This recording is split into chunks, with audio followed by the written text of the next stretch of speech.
দীর্ঘ 14 মাসেরও বেশি সময় ধরে এভাবেই জেলখানার মতো বদ্ধ ঘরে আটক থাকে 3.5 বছর বয়সী মরিয়ম ও 18 মাস বয়সের ছোট্ট শিশু নূর।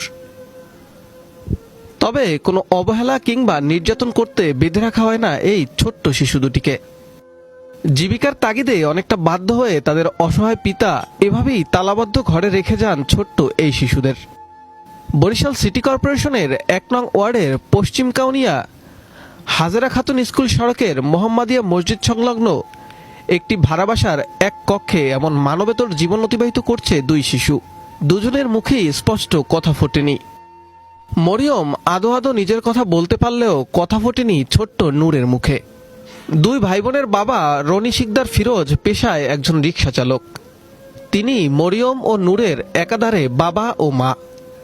কারণ ছোট্ট শিশু দুটির মা বেঁচে নেই, হয়েছে অস্বাভাবিক মৃত্যু। পেট চালানোর দায়ে ছোট্ট শিশু দুটিকে ঘরে তালাবদ্ধ করে রেখে বের হয়ে যেতে হয় বাবা ফিরোজকে, কারণ তাদের দেখার আর কেউ নেই। তবে সারাদিন পর তালা খুলে বাবা ঘরে ঢুকলেই হাসির ঝলক বয়ে যায় মরিয়ম ও নূরের মুখে। এভাবেই ফিরোজ দুই সন্তানকে নিয়ে পিতৃত্বের চরম পরীক্ষা দিয়ে চলছে প্রতিটি মুহূর্ত।